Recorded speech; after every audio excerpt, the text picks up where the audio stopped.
Hello, it's good to have you join us again for your favorite program. This is Close Flow coming to you from NTA2 Lagos Network Center. Our delight always to know that you're there waiting patiently to get to know again who our distinguished Nigerian is, and of course, what is the thematic investigation we are going to be enjoying in our conversation with our guest. Well, incidentally, the story of the world is becoming like a closer community, that is a small village, where, as a matter of fact, what impacts my life will also impact the life of my neighbor. And by the time we go around in a circle, you find out that what impacts the entire community may have started from just one minority. What are we looking at this moment with our guests? It's a question where we are saying to ourselves, some people are dying, some people are socially dislocated, some people are socially disconnected, some people are being impoverished, some people are actually at the mercy of the psychological impact of what they get involved with. We are looking at drug trafficking, we are looking at drug peddling, we are looking at drug addiction, and then we are looking at the reverse of all that. So how do we allow good governance? How do we allow good citizenship? How do we allow the committed expression of political leaders to change their narrative where we do not belong to the group or to the mafioso of drug dealers? That's what we're going to be looking at this morning, and we are very excited because our guest, incidentally, well, is a family member. When I say a family member, it's a member of this household, this broadcasting household, and therefore he has a lot at stake in sharing his experiences, his perspectives, and of course, his fears about if or why we shouldn't do what is right, what can happen to us as a nation. You'll get to meet him shortly.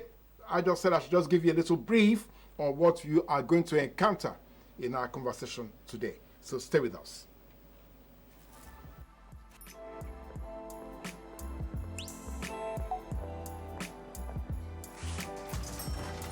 Hey, beautiful. Your eyes, your smile are all begging me to take you home tonight. Now reading page 3. Experience unlimited superfast internet access from Entel 4G. Entel. Live more.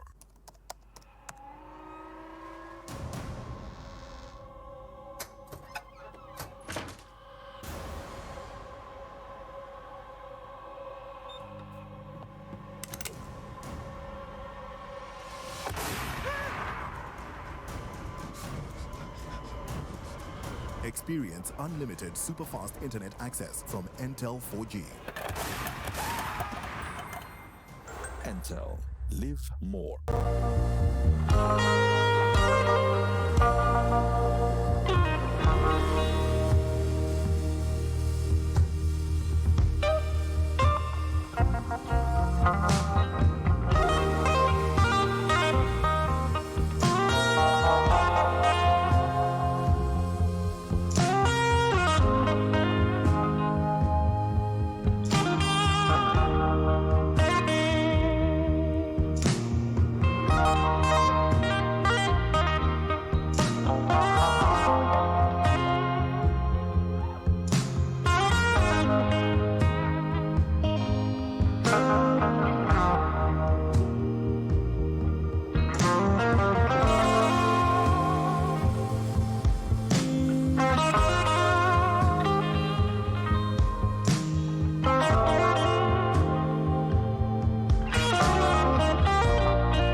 So that is a tip of the iceberg. We have seen who we are meeting is an ambassadorial personality because besides the fact that he's on the street fighting for the sanity of Nigerians and, of course, national pride, is also globally canvassing for what is best for Nigeria when it comes to the issue of drug and how we deal with that. So, Sonny Irakpo, you're welcome to Close Floor. Thank you so much, Mr. Fola Martins. Thank you. You're welcome. Again, it is exciting to have you back with us in the studio. Yeah. After several years. Yeah. And after several travels. Yeah. After several journeys. No, but let's look at what is happening now. Presently, globally, the drug market, illicit drug trafficking, is worth about $300 billion annually. So where do you think you're in a position to combat that? Well, thank you once again for having me on your widely listened to platform. You know how we all started, and to God be the glory that we are making progress. I must thank NTA for also throwing their weight behind us for this fight against drug abuse, of which you know that if Nigeria must remain if we must put Nigeria in a state of developed nations, then the youths must be carried along into. And that is the direction of our fight, so that we can breed characters that will be nation builders, characters that will take over the industries, the infrastructures that government is putting in place. Who are those that will man them? They are these young people. So if we turn our eyes against them, it means Nigeria will be experiencing what I call total dilapidation or decay as we move. So coming to your question, it is true that the drug problem, it is a global thing. Yes. And from statistics, it's worrisome that the fight it cannot be combated if we don't have people that will champion causes, such as our humble self and other agencies like the National Drug Law Enforcement Agency that is doing fantastically well. In the history of combating this fight, I must give it to President Muhammadu Buhari, the GCFR Commander-in-Chief of the Armed Forces of the Federal Republic of Nigeria, for the first time, giving us a man who understands the dynamics, a man who understands the youth as an engine room for national development. Buba, who am I talking about? Brigadier General Buba Mawa, yes, who is actually doing fantastically well. Okay, we'll come to him. It is good for you to actually let us narrow it down. Yes. Okay, maybe because you have given us a tip, let's go back again. So, select initiatives. What prompted that? How did you start? What as it were, stimulated the dream that we can do something about this? Well, select initiatives come on board in 2010. I actually started during my National Youth Service Corps, NYC. Yes. And we've seen the damages that this drug abuse have actually done to the lives of promising Nigerian youth. Particularly, I was so fascinated by a story of my schoolmates whom we attend the same secondary school together. And at the end of the day, I went to the university. By the time I'm back from the university, I'm already seeing this guy on the streets. You know what happened? No, he has gone deranged. Yes, he has gone Mental. haywire. Yes, and I was. This is a brilliant. I'm talking about brilliant guy, somebody who is so brilliant that when you sit with him to solve any kind of equation at all, he's there to put you through. And that gives me a kind of. When I saw him, I could not believe it. That this guy that was top in the class is on the streets. What happened? I began to make research of what has gone wrong. I discovered that it was drugs.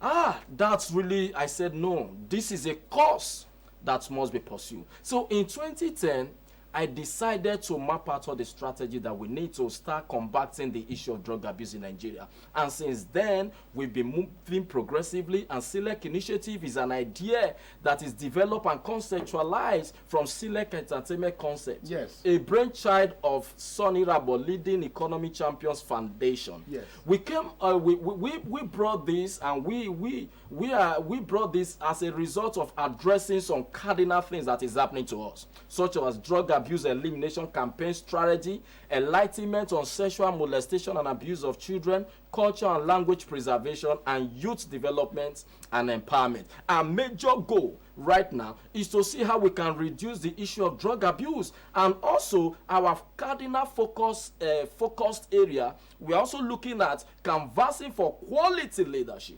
because we know that the pain that we are passing through as a society can be traced back to leadership. So leadership starts from the family, the society. You don't just look at President Muhammadu Buhari as the only leader. Yeah. You as a person in your home, community, you your must, street, yes, your you must lead. Because if we can't start leadership from that level, it's going to affect the society as a whole. Okay, thank you very much, Sonny. Let's quickly, maybe our viewers should get to see what the indicators are telling us.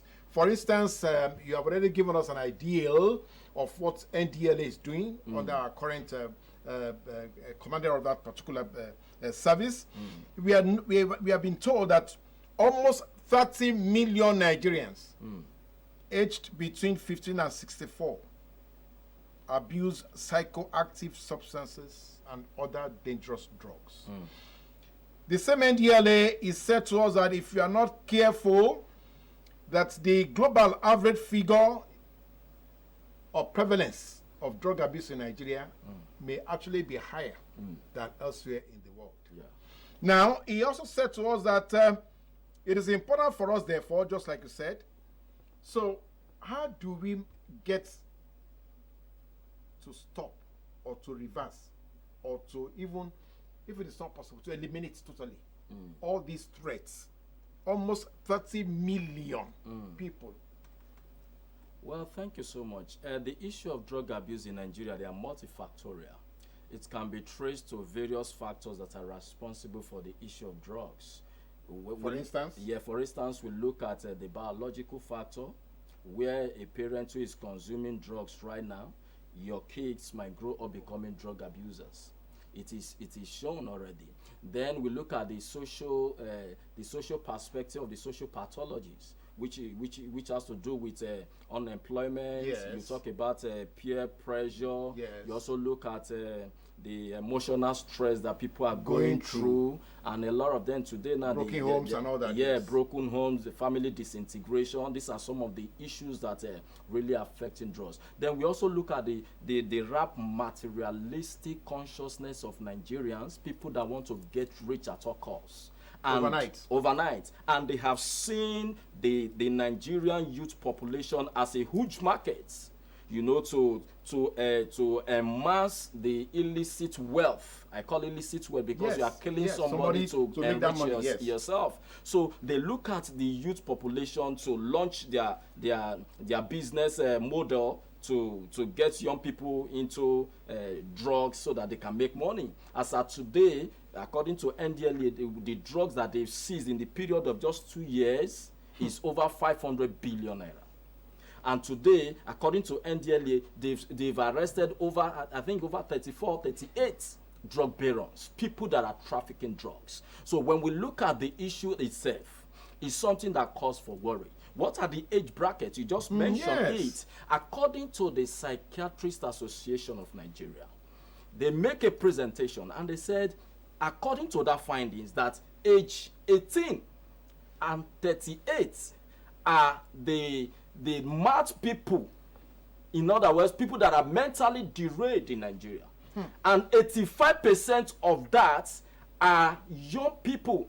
In other words, if you take 10 people that are mad in Nigeria, if you take 10, you are saying 8 are young people. Within the age bracket of 18 and 38. Mr. Fola, is that not the demography that supposedly be contributing to the growth and development of the country, via their energies, contributing yes, to GDP, creativity in the entertainment industry, ICT, whatever we may be calling. So if you look at all these things, there are various factors that are responsible. Then we also look at the inadequate government ability to, pump in or bring in resources in terms of sensitization. We carrying the campaign to young people to schools is also a factor that is responsible, because information is the fuel of life. Information is what will lead to transformation. So if you are not having the right information passed to people, there is no way that change will be command. So we are saying that one of the factors that is responsible is because citizens are yet to know the dangers that is attached to drug abuse. Okay, well, you have actually nailed it, because one of the world's billionaires just indicated in a statement some days ago that the recurring decimal of lessons in history, that is, we look just what you have pointed out now, historically, you look at all the images, all the pictures, all the numbers that we had, that the recurring decimal in history is because people do not heed the lesson of history, that we see these things happening and we turn our faces. So how can we change that narrative about Nigeria, for instance? Now, because look at the risk you have pointed out to us now. 18 and 38, and yet all of them that should be contributing to the development of the country are into drugs. Now, the first thing that we need to do, we must understand there is a problem in our hands. Because you as a father, as a parent, you will not watch your son or your daughter that you've trained to the university, spend a lot of money on them, coming out from university, and at the end of the day, they're on the streets. They're on the streets. You understand, as a result of just little disconnects. So the first thing that we need to do is to understand that this fight should be taken as a Nigerian fight, as our fight. Because once you understand that it is not because I gave birth to the child that matters, because once you have given birth to the child, it has become a community child. But today, a lot of things have changed. That narrative have changed. So we need to see ourselves that yes, we are Nigerians, and it requires our effort to tackle any issue. So the first thing that we need to do right now is that every one of us must wake up to this reality that we have issue in our hands, even within the family. You must know, because you cannot even share. It has no gender. Yes. It has no gender. It has no respect for no gender, bias, no religion, no color. Yes. You understand? If you are prone to it, it deals with you, and it can drain your resources in a twinkling of an eye. So the thing that we need to do is to understand that we have an issue. Then secondly, we must also map our strategy, the strategy of passing across information to people. Like as I've told you before, how will you feel if you see a boy of 9 smoking marijuana? How will you feel if you see a girl who's supposed to be a homemaker? Mr. Fola, I have gone to the street and I've seen these pretty ladies. If you see what they are doing right now, you will shed tears for this country. A girl that's supposed to be a role model or supposed to be a homemaker is into drugs. So we need to sensitize, we need to pass across information by sensitization, by going to schools, by going to churches, and that is what some of us as Select Initiative is doing, because we know it is very, very costly when we turn our eyes against it, because for every $1 you spend in sensitization, you are saving $10 for treatment.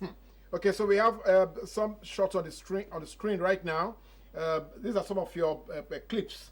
Now, can you remind us where this actually took place? Well, this is part of the vision reclassification and sensitization against drug abuse in Nigeria. We understand that for we to actually make difference, we must begin to pass across relevant information. And this took place at the American Corn at Ikeja, Lagos. Our drive is to pass across relevant information to the young people. To the young people, and using the power of media. Because we know that we cannot solve the problem in our hands if we don't invest massively in media, if we don't put machinery in place that will help us carry this message to the grassroots, because this, what we are talking about, it is grassroots problem. Yeah, it is street level. So you require people, you need people that understand the problem and how it can be solved gradually. And that is what we are doing. We understand that young people are very critical to nation building or national development. And if we give them the right information and attention, they will begin at the right time. Yeah, at the right time, they will begin to think in the right direction. But once that information is not there, my brother, no matter how beautiful or handsome you are, if you sit with like as you are having this gadget now, if you don't know how to operate a computer, you become a fool before the computer. So we are telling young people that we are the engine room of this nation, no matter the pressure that we are being mounted on us right now by maybe ill leadership. We don't want to maybe lack of infrastructure, job creations. We must maintain our focus, because like I always tell people, the star will always shine when it is dark. The star will shine brighter when it is dark. When it is like this afternoon, can you see any star? But when it is dark, that is when the star will shine. That is what I'm telling every young person, that no matter what we are passing through, this is the right time we sit together, round table, and say, what can we do for ourselves to solve some of these problems? Brilliant. I must commend you, Ambassador, for that illuminating anecdote. Yes, once it is dark, the star will shine. But now, another alarming aspect of this narrative you are giving to us will be the onset age of drug abuse. You have just, so even sometimes you find a child. You just give us an example. Yeah. So where is that coming from? Is it from the community, or is it from the family, or is it because of the lack of proper governance? How can a child be exposed to drug at a certain age? Why? Well, like what I've told you, Mr. Fola, it is multifactorial. There is total disconnect from the family level, the community level, even at the national level. And when you have that disconnection, a lot of things go wrong. I will give you another example. Yes, I will give you a pointer. Like in a family where the father goes to work, 5 o'clock is up, the mother is up too. Nobody is there to take care of the kids. And you might not know what have transpired in that process that you were not around. During weekends that you're supposed to even check what is going on, 101 bed is also waiting for you. So you don't even have time to say, hey, what have you, who are your friends, who is coming around you? So that family disconnect, it is there. Then you look at the community. We grew up like as a community child. You know, my parents, they used to tell us that once you give birth to a child, it is not become a community child. It is when it's in your tummy, your womb. in your womb, that is when it remains your child. But immediately you give birth to that child, it becomes a community child. In other words, when that child is derailing, anybody within that community can be able to correct that child. But as I speak with you today, there is a disconnect from that. Imagine you see a young guy that is behaving and you call that, before you know, they are raining insults on you. Because what is going on right now, because most of them, they want to get rich quick. Many of them are going into ritualism, eating excreta because they want to make money. So there is different thing right now they are going into. So at that community level, there's a disconnect. Now we look at the issue of the government. Yes. Is the government doing enough in terms of sensitization, in terms of giving us the basic necessities of life, in terms of providing infrastructures that will absorb these energies of young people? The answer is no. They are trying, but the answer is not enough. In our community, how many libraries do we have at the community? How many recreational centers do we have for young people to go in there freely to make research and do things on their own? We don't have them. So these same young people, they are channeling their energy into negative aspects. So at the community level, at the state level, there is a disconnect. So every one of us must wake up to this reality and say that yes, we've understood how this problem is. Now this is what we want to do to ensure that we solve this problem. So Mr. Fola, the point I'm trying to make is that the youth themselves, they must see themselves as an instrument of nation building. Because if we don't see ourselves as an instrument of nation building, with the level of drugs that is going on right now, with the level of drugs, I repeat, with the level of drug abuse and the trafficking that is going on right now, my brother, there are serious challenge, and it requires a concerted effort for we to nip it at the ball.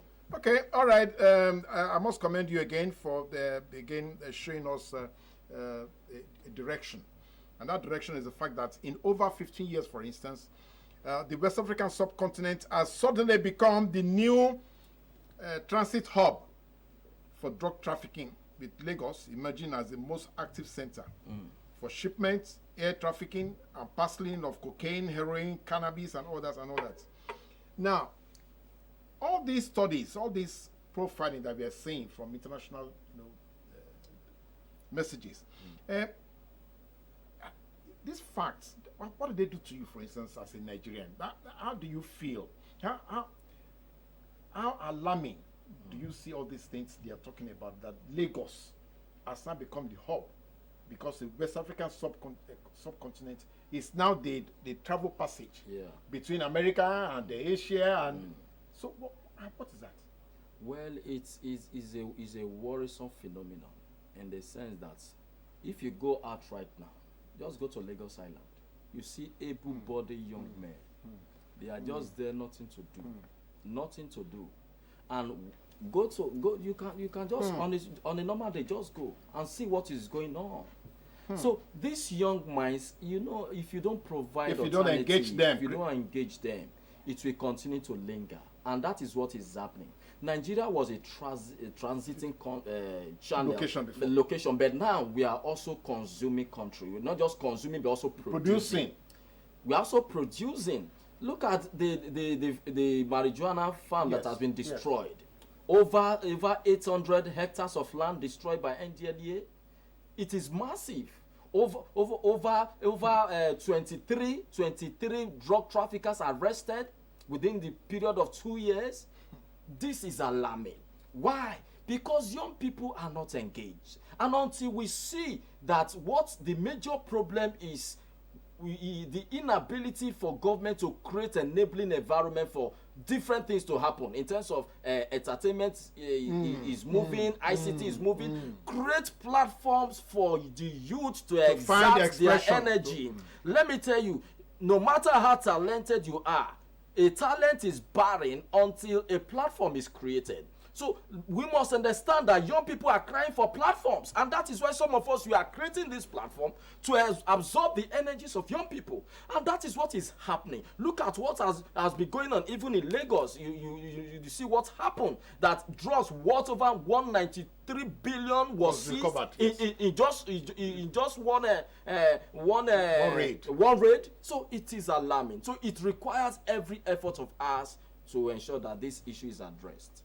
Again, I must commend our ambassador before we go to that next level. The next level of the collaboration between Nigeria and the United States on how these matters can actually be properly, as it were, cemented, coordinated, and effected. Then let's take a break. Let's give him a breather, because you could see the passion with which he has been trying to explain to us that each and every one of us, we have so much at stake to make sure that Nigeria does not become a drug, as it were, offering.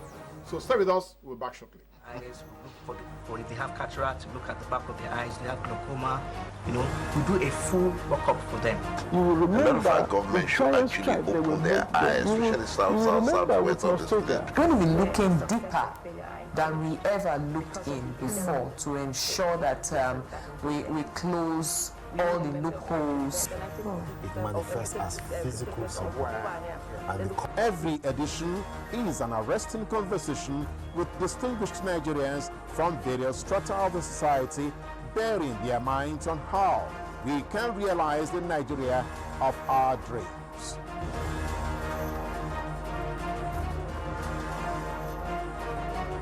Join us live on Close Flow, Monday, every week here on NTA2 Lagos Network Center.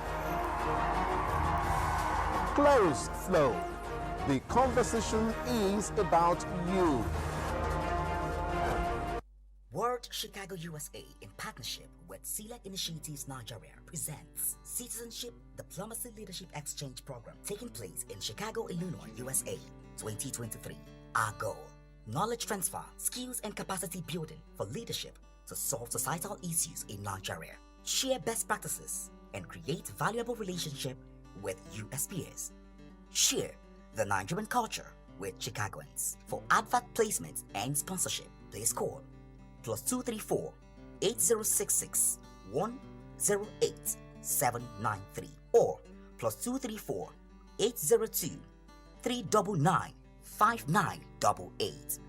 Email selectinitiatives@gmail.com or visit our website at www.selectinitiatives.org.ng. Host partner Peggy Pafinoff, President, World Chicago.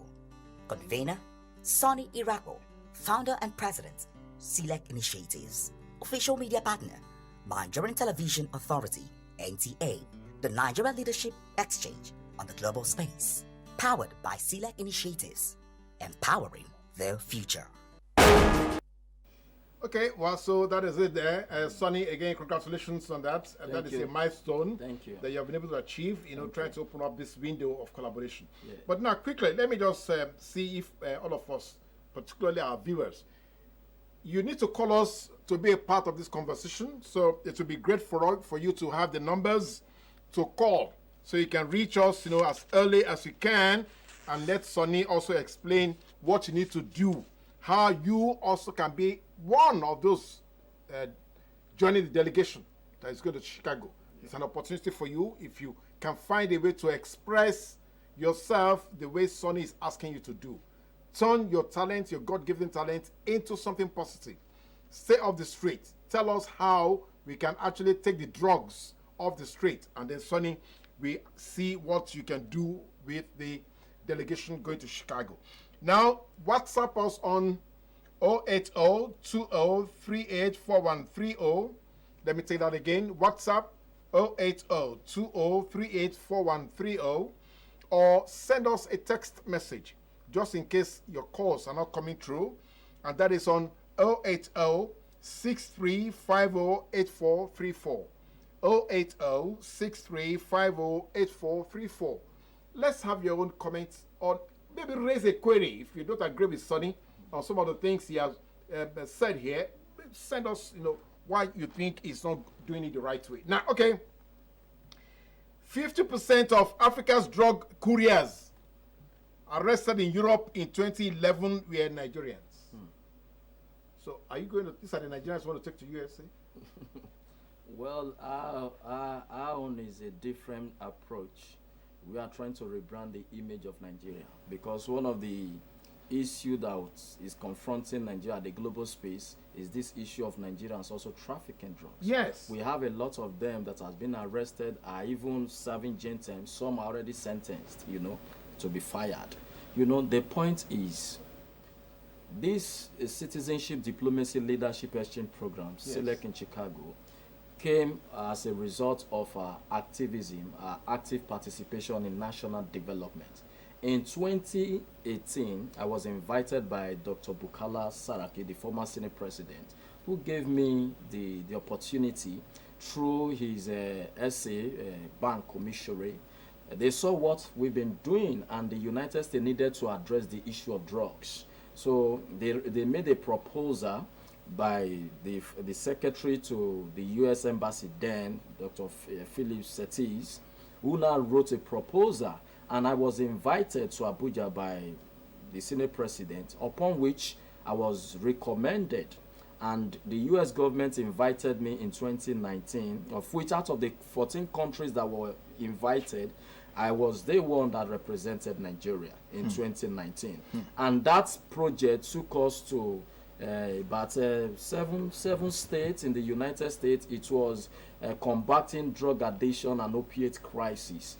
And what was it for we, people like us, to be trained, given the right information, and also we making presentations of what is happening in Nigeria, and how, yes, to them, and how we needed their support in terms of information sharing, in terms of capacity building, in terms of best practices in tackling this issue. Because even within organizations, they have drug issues. A lot, we can attest to that. Because the fact is, once you see the damages, you wouldn't even want to even allow the issue of drugs to creep into the family. So this platform, this international platform, one of the places we visited was Chicago. One of the states was Chicago. And from my active participation, they were calling me, hey, Nigerian King, we're enjoying you. You know, I represented very powerfully. You know, they were Nigerian Kings, yes, upon that active participation.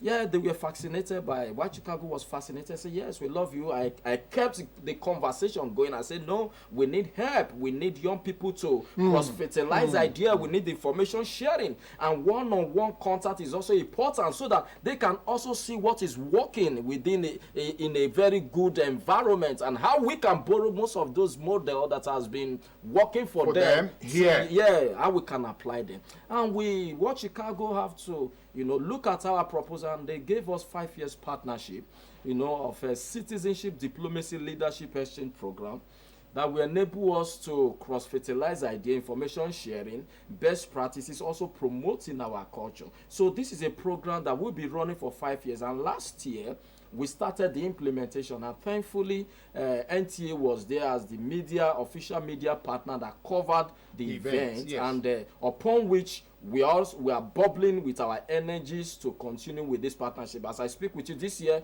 we're already on our tour, putting all dotting the I's and crossing the T's, for we to, embark on the next trip. So it is a partnership that is open, and at least in a year we can go nothing less than 20 to 25 people every year, so that we can build. This is informed because we need at the community level. We want to position young people as great influencers, because the issue of drugs, the peer pressure is much. So we need young people to be role models, to be champions at the community level. So these people, they need that information, they need that exposure, upon which this partnership is going to be flowing. So we are open for partnership, we are open for sponsorship. If you want the Select initiative to come out to take this campaign around the states of the federation, of which we are doing, we are calling on corporate organizations, we are calling on well-meaning Nigerians, people that believe that it is the youth that can solve the problem that regards to youth. Yeah. We are calling on them to come on board so that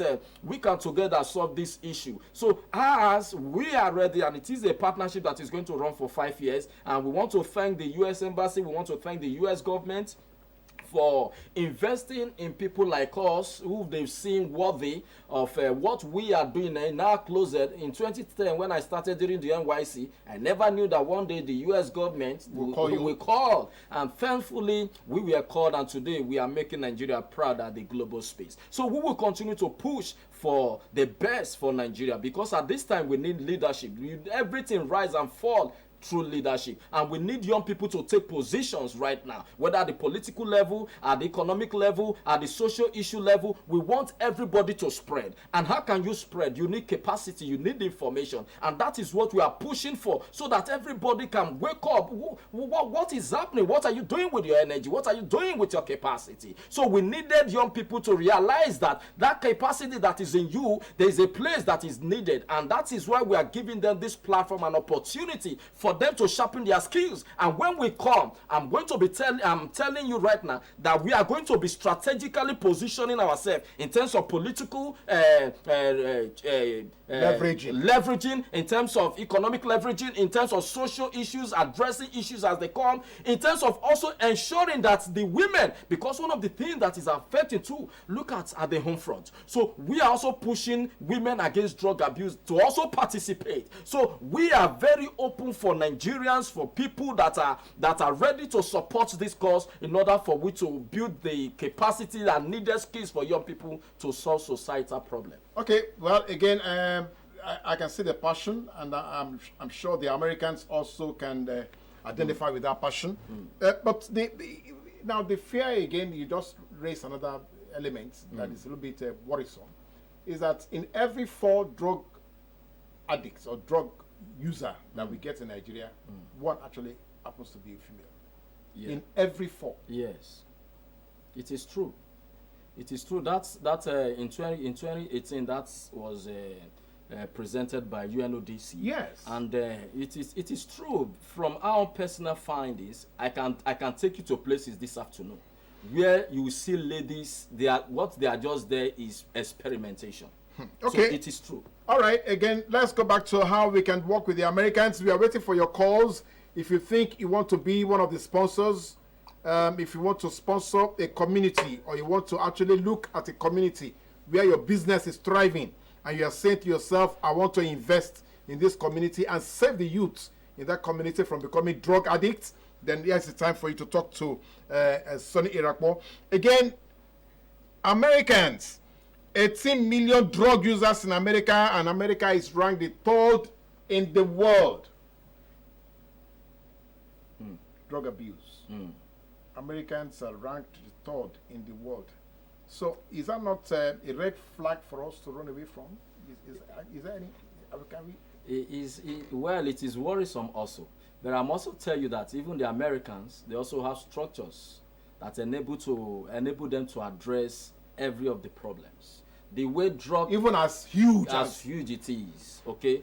There are some states where they legalize, example, marijuana. Yes. You know, yes. There are 12 states in the U.S. Yes. They legalize marijuana and all that for recreation and all that. They have regulations, and if you are to take. Okay, so even if you are going to take the marijuana, it must be within a limited. Yes. Let me also give you how it works.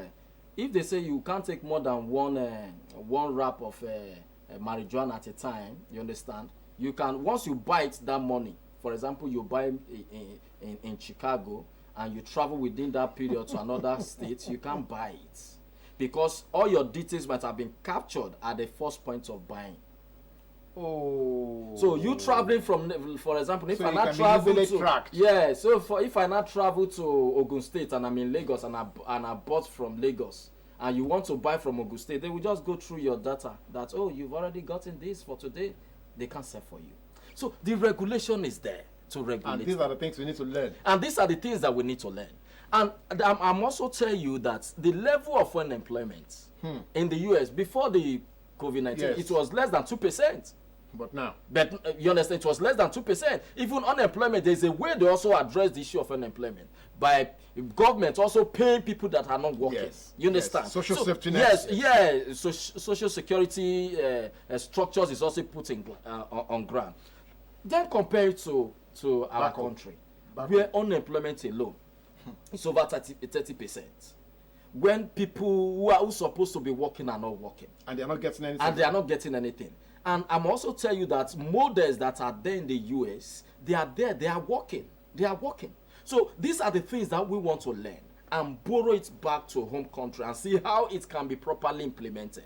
Because until we get the right model in solving this problem, the problem will continue to remain. So it is a model that we, and information sharing, that we are trying to assess. And once we get that information and ability to network with the right people and institutions for help, they will certainly extend those help to us. Oh, great. Because another issue that is trending will be the question of painkillers. The popularity of painkillers becoming addictive and illicit drug. I mean, we are saying that painkillers, yes, they are medicines, approved, legalized medicines and all that. But now people are overindulging in those painkillers, and they have turned them into, as it were, illicit drugs. Yeah. So how do we deal with that? Because you gave us an example, marijuana, for instance, now in some states in America is medicinal. Yeah. But we also know that it is also, yes, I mean, it's like whatever. Yes, so how do we deal with this, contentious issue? It is painful that NAFDAC, they are the regulatory body that is responsible agency for, regulating these drugs. And actually, it is drug that is approved by the government for human consumption. But the issue is that they are consuming this drug in excess. How do we then? Yes. How do we then address that issue? it now boils down to, like I was also use a country like US. Prescription drug must be prescribed. You don't take drugs. You cannot just walk to a pharmacy now and say, not even a pharmacy. Say, just please, one kiosk. Say I want to buy drugs. They will just be looking at you. They won't give it to you because those drugs are regulated. And before you use drugs, you must present that prescription that has been given to you by a doctor. So these are some of the things that we must do. And I also told you that it all boils down to information. It all boils down to sensitization. And leadership. How informed are the citizens about these dangers of this thing? I know I don't want to mention the names, okay, that young people are consuming. I'm also tell you right now that the level of experimentation, it is very high. Even locally? Yes, I can.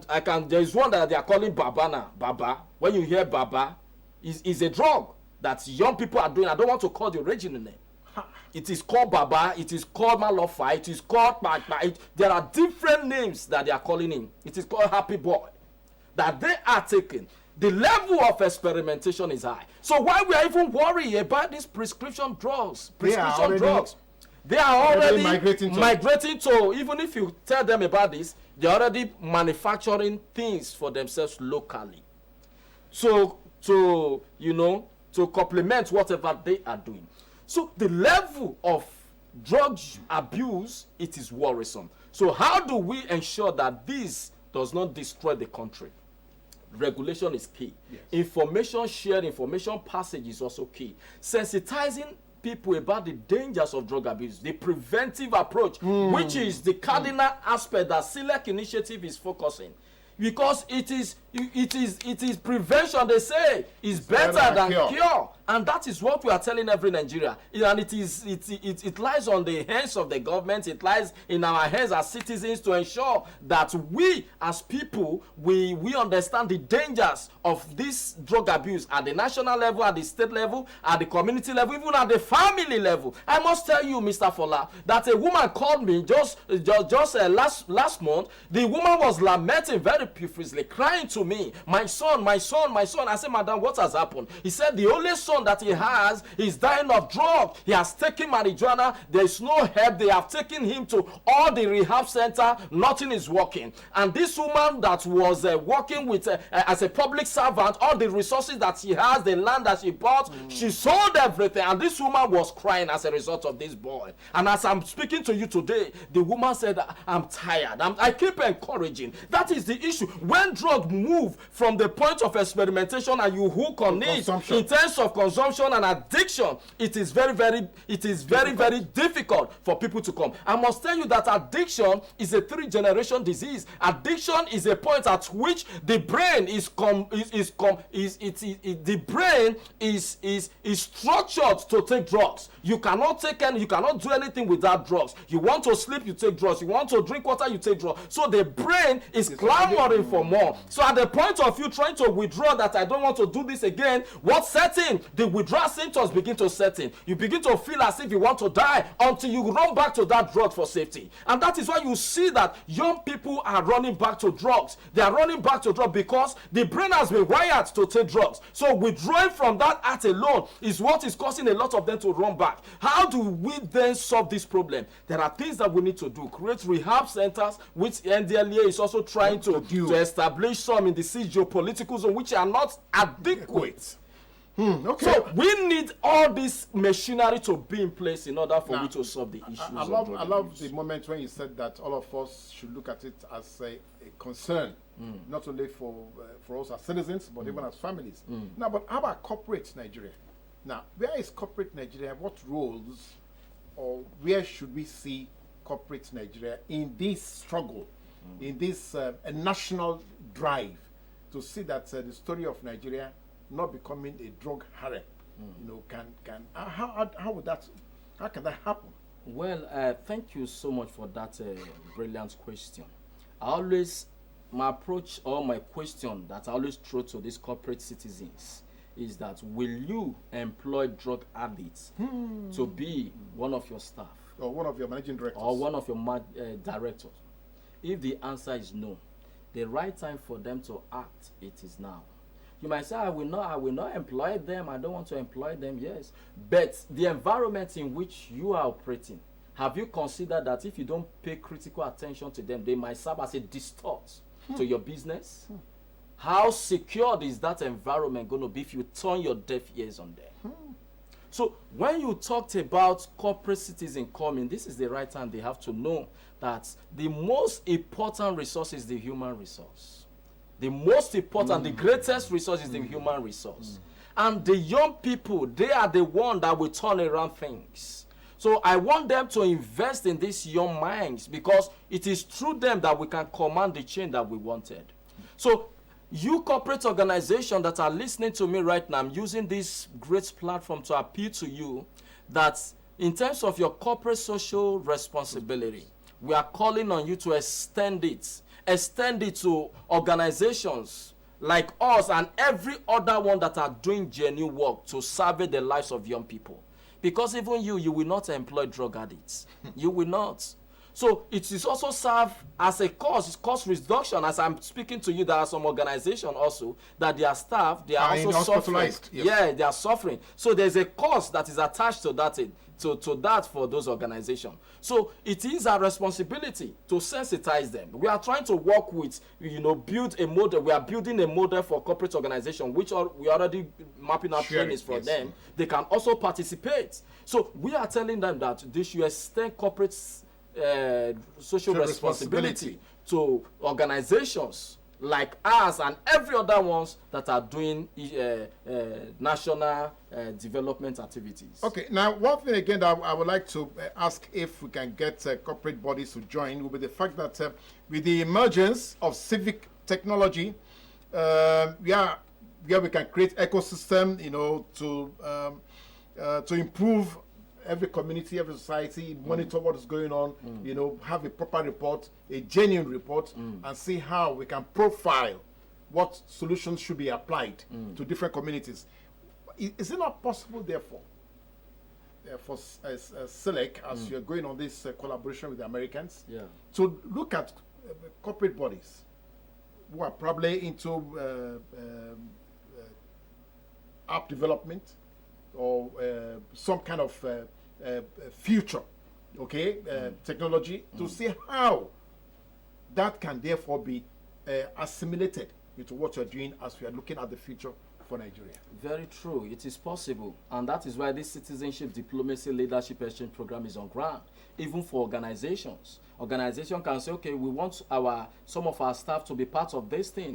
We will not design a model that will enable them, you understand, to be part of this program. So it is not just we are not just looking at it from a very local or from a very narrow perspective. We are also extending it to organizations. We are extending it to government parastatals. Yes. We are extending it to people, individuals that want to also build their capacity so that they can perform excellently. We are extending to them. So like what you said now, any organization that say, okay, we want to train maybe some of our youths in this direction, we are open. They can call you, they can reach out to us, and we are going to map out this strategy for us to achieve that goal. Because we actually need technology. Yes. We need influencers. We need things. In terms of statistics, we need to get statistics even at the community level. So once technology is there, it's going to simplify the things for us right now. Because as we speak, because of the stigma that is attached to drug thing, people are not coming for to say, oh, I'm drug abuse, I'm